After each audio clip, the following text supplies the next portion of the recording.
Breaking news చూస్తున్నాం. Parliament నమూనా తరహాలో తెలంగాణ అసెంబ్లీ ఉంటుందని సీఎం రేవంత్ రెడ్డి తెలిపారు. శాసనసభ, శాసన మండలి ఒకే దగ్గర నిర్మాణం ఉంటుందన్నారు. శాసనసభ, శాసన మండలి మినహా మరే ఇతర బిల్డింగ్స్ అసెంబ్లీ ప్రాంగణం లోపల ఉండవని రేవంత్ తేల్చి చెప్పారు.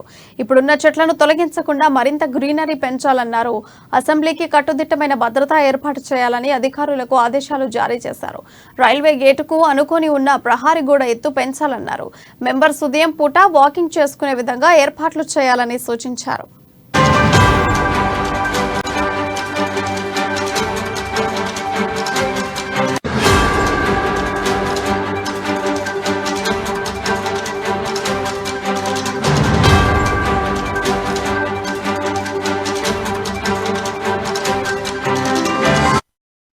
పార్లమెంట్ నమూనా తరహాలో తెలంగాణ అసెంబ్లీ ఉంటుందని సీఎం రేవంత్ రెడ్డి తెలిపారు. ఇక శాసనసభ, శాసన మండలి ఒకే దగ్గర నిర్మాణం ఉంటుందన్నారు. ఇక శాసనసభ, శాసన మండలి మినహా మరే ఇతర బిల్డింగ్స్ అసెంబ్లీ ప్రాంగణం లోపల ఉండవని రేవంత్ తేల్చి చెప్పడం జరిగింది. ఇక ఇదే అంశంపై మరింత సమాచారం మా ప్రతినిధి రాజు తెలియజేస్తారు. రాజు, చెప్పండి, అప్డేట్స్ ఏంటి? ప్రియా, రాష్ట్రంలో నూతన అసెంబ్లీ నిర్మాణానికి ఇక్కడ శంకుస్థాపన జరిగే అవకాశం కూడా కనిపిస్తా ఉంది. త్వరలోనే కొత్త ప్రభుత్వం దీనికి సంబంధించి ప్రతిపాదనలు కూడా సిద్ధం చేసే అవకాశం కూడా కనిపిస్తా ఉంది. ముఖ్యంగా మనం చూసుకున్నట్టయితే గత ప్రభుత్వం కూడా కేసీఆర్ ప్రభుత్వం కూడా ఆలోచన చేసింది. ఖచ్చితంగా నెక్స్ట్ ఎన్నికలు గెలిచిన తర్వాత ఖచ్చితంగా అసెంబ్లీ భవనాన్ని కూడా మార్చాలి, ఖచ్చితంగా కొత్త అసెంబ్లీ భవనం కట్టాలని అయితే మార్పులు వాళ్ళు ఏదైతే ప్రపోజల్ ఉండేనో ఖచ్చితంగా ఇంతలోనే ఎన్నికలు కూడా రావడం జరిగింది. ప్రభుత్వం కూడా బీఆర్ఎస్ ప్రభుత్వం ఓడిపోవడం జరిగింది. ఇప్పుడు కాంగ్రెస్ ప్రభుత్వం వచ్చింది. ఖచ్చితంగా ఈ పురాతన భవనాలు ఏవైతే ఉన్నాయో ఇవి కాకుండా ఖచ్చితంగా కొత్తగా పార్లమెంట్ ఆకృతిని పోలి ఉండే పార్లమెంట్ లాగా ఒకే దగ్గర శాసనసభ, శాసన మండలి సభ రెండు ఒకే దగ్గర పక్క పక్కన ఉండే విధంగా ఒక కొత్త నిర్మాణాన్ని కూడా చేపట్టాలని చెప్పేసి ఈ రోజు సీఎం రేవంత్ రెడ్డి అధికారులకు కూడా అక్కడ ఆదేశాలు జారీ చేయడం జరిగింది. ముఖ్యంగా ఈ రోజు స్పీకర్ కి సంబంధించినటువంటి నామినేషన్ ప్రక్రియ అయితే ఉందో ఆ ప్రక్రియ కోసం అసెంబ్లీ ఆవరణలోకి వచ్చిన CM Revanth Reddy speaker nomination ప్రక్రియ అయిపోయిన తర్వాత అసెంబ్లీ ఏరియా మొత్తం కూడా కరియ తిరగడం జరిగింది. ఆయనతో పాటు మంత్రులు బట్టి విక్రమార్క, అదేవిధంగా శాసనసభ వ్యవహారాల శాఖ మంత్రి శ్రీధర్ బాబు, అదేవిధంగా మంత్రి కొండా సురేఖ, అదేవిధంగా ఎమ్మెల్యేలు సీతక్క తదితరులు ఇతర అధికారులు కూడా అదేవిధంగా అసెంబ్లీ సెక్రటరీ వాళ్ళందరూ కూడా సీఎం తో పాటు అసెంబ్లీ, అదేవిధంగా శాసనసభ, శాసన మండలి ప్రాంగణం, అదేవిధంగా అక్కడ అసెంబ్లీలో ఉన్నటువంటి అంబేద్కర్ విగ్రహం, గాంధీ విగ్రహం అవన్నీ కూడా ఒకసారి కలియ తిరిగారు. అసలు ఎక్కడెక్కడ ప్లేస్ ఉంది, ఒకవేళ నూతన భవనం నిర్మించినట్టయితే ఎక్కడ వరకు నిర్మించాలి, ఇవన్నిటిని కూడా ఒకసారి ఆయన నడుచుకుంటూ వెళ్ళి స్వయంగా మీడియాను కూడా తీసుకెళ్లి స్వయంగా ఆయన పర్యవేక్షించడం జరిగింది. అంటే దీన్ని బట్టి చూస్తే మనకు అర్థమవుతుంది అతి కొద్ది రోజుల్లోనే కొత్త నూతన అసెంబ్లీ భవనానికి కూడా శ్రీకారం చుట్టే అవకాశం కూడా కనిపిస్తా ఉంది కొత్త ప్రభుత్వం. ఎందుకంటే ఇప్పుడు రెండు భవనాలు కూడా దూరంగా ఉన్నాయి, అది కూడా భద్రత కూడా సరిగా లేదని చెప్పేసి కూడా సీఎం రేవంత్ రెడ్డి చెప్తా ఉన్నారు. ముఖ్యంగా పటిష్టమైన భద్రత ఏర్పాటు చేయాలి, అదేవిధంగా ఇక్కడ ఉన్న చెట్లు ఏవైతే ఉన్నాయో చెట్లు కూడా నరికివేయకుండా ఇంకా గ్రీనరీ పెంచేలాగా ఉండాలి, ఆ కట్టడాలు కూడా ఆకృతి కూడా ఉండాలని చెప్పేసి ఇప్పటికే ప్రైమరీగా అధికారులకు కూడా ఆదేశాలు జారీ చేయడం జరిగింది. దీనికి సంబంధించి త్వరలోనే ఒక డిజైన్ కానీ అదేవిధంగా దీనికి సంబంధించిన విధి విధానాలు కూడా ఖరారు చేయనున్నారు అని చెప్పేసి కూడా మనకు దీన్ని ఈ రోజు చూస్తే అర్థమవుతుంది. అదేవిధంగా ఆ పక్కన ఉన్నటువంటి రైల్వే గేట్ ను ఆనుకుని ఉన్నటువంటి ప్రహరీ గోడ, అసెంబ్లీ ప్రహరీ గోడ అయితే ఉందో దాని ఎత్తును కూడా పెంచాలి. అదేవిధంగా ఉదయం పూట వాకర్స్ ఎవరైతే ఉంటారో ఉదయం పూట మార్నింగ్ వాక్ వెళ్లే వారికి కూడా ఇబ్బంది ఉండకుండా అక్కడ వాకింగ్ చేసుకునే విధంగా కూడా ఏర్పాట్లు కూడా ఉండాలని చెప్పేసి కూడా రేవంత్ రెడ్డి అధికారులకు చెప్పడం జరిగింది. మొత్తానికైతే మరొక అంటే శాసనసభ, శాసన మండలి భవనాలు కొత్త అసెంబ్లీ భవనము మరికొద్ది రోజుల్లోనే ఈ ప్రభుత్వం హయాంలోనే ఖచ్చితంగా నిర్మాణం అయ్యే అవకాశం అయితే కనిపిస్తా ఉంది. ప్రియా, రాజు, చూసుకుంటే ఇప్పుడు టీఎస్ అసెంబ్లీ ఎలా ఉండబోతుంది, తెలంగాణ అసెంబ్లీ ఎలా ఉండబోతుంది, అండ్ అలాగే ఆ నిర్మాణ పనులు ఎప్పుడు స్టార్ట్ అవుతాయి, అండ్ దానికి భద్రతా ఏర్పాట్లు ఎలాంటి ఏర్పాట్లు చేపట్టబోతున్నారు?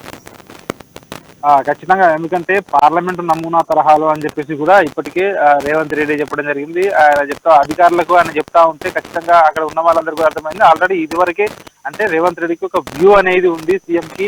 ఖచ్చితంగా ఒక మంచి భవనాన్ని కూడా ఇప్పటికే డిజైన్లు అయితే ఇంకా ఖరారు కాలేదు, దానికి సంబంధించి విధి విధానాలు కూడా ఖరారు కాలేదు, కానీ ఒక కొత్త భవనం అయితే నిర్మించాలనే ప్రపోజల్ అయితే ప్రభుత్వం ఆలోచిస్తా ఉన్నదని చెప్పేసి కూడా దీన్ని బట్టి అర్థమవుతుంది. కాకపోతే దీనికి సంబంధించినటువంటి ఎట్లాంటి వివరాలు కానీ ఎట్లాంటి విషయాలు కానీ బయటకు ఎక్కడా కూడా ఇంతవరకు కూడా అధికారులు ఎక్కడ చెప్పలేదు. కానీ ప్రాథమికంగా అధికారులు చెప్పిన దాని ప్రకారం అయితే ఒక కొత్త భవనం అయితే నిర్మించారని చెప్పేసి కూడా తెలుస్తా ఉంది. అదేవిధంగా పాత భవనం ఏదైతే ఉందో, అసెంబ్లీ పాత భవనం ఏదైతే ఉందో అది అంటే హెరిటేజ్ బిల్డింగ్ గా అట్లనే ఉంటుంది. దాన్ని అట్లా డిమాలిష్ చేయకుండా దాని ముందు ఏవైతే ఎల్పి భవనాలు ఏవైతే ఇతర భవనాలు ఉన్నాయో సో ఆ భవనాలనే అక్కడ నేలమట్టం చేసి అదే స్థానంలో కడతారు అని చెప్పేసి ఏవైతే ఊహాగానాలు అయితే వినిపిస్తా ఉన్నాయి. కానీ దీనికి సంబంధించి కూడా ఎట్లాంటి అధికారికంగా ఎట్లాంటి సమాచారం అయితే మనకు లేదు. కాకపోతే ప్రభుత్వం అయితే ఖచ్చితంగా దీన్ని బట్టి చూస్తే ఆలోచిస్తా ఉంది. కొత్త అసెంబ్లీ భవనం కట్టాలని చెప్పేసి ప్రభుత్వం ఆలోచనలో ఉంది.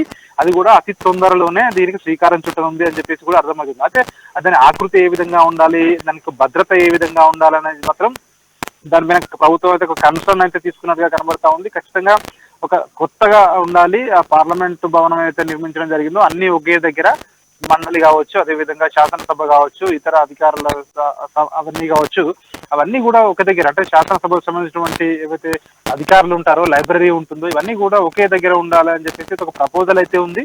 సో ఈ ప్రపోజల్ కు తగ్గట్టుగానే డిజైన్ కూడా ఉండనుందని చెప్పేసి కూడా మనకు తెలుస్తా ఉంది. ఇప్పటికే మనం చూసుకున్నట్టయితే గత 3-4 రోజులుగా కూడా సీఎం రేవంత్ రెడ్డి ప్రతిరోజు రివ్యూ చేస్తున్నారు. ప్రస్తుతం కూడా ఆ ధరణిపై రివ్యూ జరుగుతూ ఉంది సెక్రటేరియట్ లో. సో అంటే ప్రతిరోజు ఏదో ఒక రివ్యూ జరుగుతుంది. ఖచ్చితంగా దీనిపై కూడా అంటే ఈ ఏదైతే కొత్త అసెంబ్లీ కోసం కూడా ఖచ్చితంగా రాబోయే రోజుల్లోనే, కొద్ది రోజుల్లోనే ఒక మీటింగ్ కూడా ఏర్పాటు చేస్తారని చెప్పేసి మనకు అర్థమవుతుంది. అధికారులతో అదేవిధంగా ఎక్స్పర్ట్స్ ఒక మీటింగ్ కూడా కండక్ట్ చేసి తర్వాత దీన్ని ఎలా ఉండాలి, దీని డిజైన్ ఎలా ఉండాలి అని చెప్పేసి దీనికి ఎంత ప్రభుత్వం ఖర్చు అవుతుంది, సో ఇవన్నిటినీ కూడా త్వరలోనే వెల్లడించే అవకాశం అయితే కనిపిస్తుంది. ప్రస్తుతానికైతే సో ఎట్లాంటి వివరాలు అయితే వెల్లడించలేదు. కానీ ఒక కొత్త బిల్డింగ్ అయితే ఖచ్చితంగా నిర్మించాలి, శాసనసభ శాసన మండలి రెండు కూడా ఒక దగ్గర ఉండాలి అనేది మాత్రం ప్రభుత్వం దృష్టిలో ఉంది. దీనికి సంబంధించి శాసనసభలో ఎంత స్థలం ఉందని చెప్పేసి కూడా ఈ రోజు మొత్తం సీఎం రేవంత్ రెడ్డి ఏదైతే అసెంబ్లీ ప్రాంగణం ఉందో అంతా కూడా కలియ తిరగడం జరిగింది. ప్రియా, రాజు, ఇప్పుడు అసెంబ్లీ ముందు ఏమైనా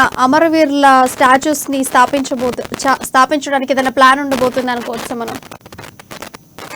ఖచ్చితంగా ప్రభుత్వం దృష్టిలో ఉండొచ్చు, కానీ దాన్ని కూడా అధికారులు కూడా ఎక్కడ కూడా మనకు ధృవీకరించలేదు. ఇప్పటికే గత ప్రభుత్వం ఏదైతే సెక్రటేరియట్ ముందు అమరవీరుల స్థూపం ఏదైతే ద్వీపాకారంలో ఉందో, సో ఇక్కడైతే ఒక కొత్త అమరవీరుల స్థూపం ఉంది. సో ఇంకొక అమరవీరుల స్థూపం మరి కడతారా అనేది మాత్రం సో ప్రభుత్వ వర్గాలు కూడా ఎక్కడా కూడా వెల్లడించలేదు. కానీ ప్రభుత్వం ఒకటే ఆలోచిస్తూ ఉంది. ఎందుకంటే అసెంబ్లీ భవనం పాత భవనం ఉంది. ఇంకోటి ఏంటంటే వచ్చే ఎలక్షన్ నాటికి 2029 ఎలక్షన్ నాటికి ఖచ్చితంగా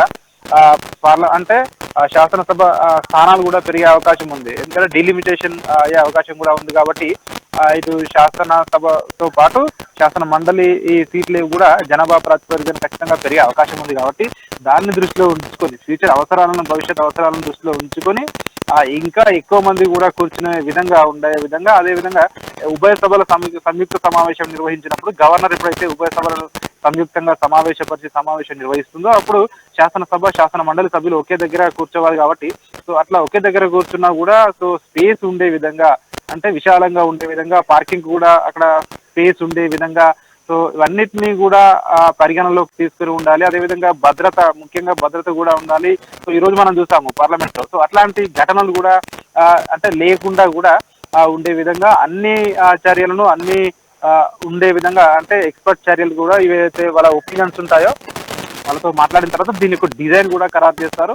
సో మొత్తానికైతే ఒక ప్రిలిమినరీ దశలో ఉంది. ప్రాథమిక దశలో ప్రభుత్వం అయితే సూచనప్రాయంగా నిర్ణయించింది ఖచ్చితంగా ఒక నూతన భవనం అయితే అసెంబ్లీ భవనం కట్టాలని. సో దీనికి సంబంధించి విధి విధానాలు కూడా త్వరలోనే ప్రభుత్వ వర్గాలు వెల్లడించే అవకాశం కనిపిస్తాయి. రాజు, థ్యాంక్ యూ.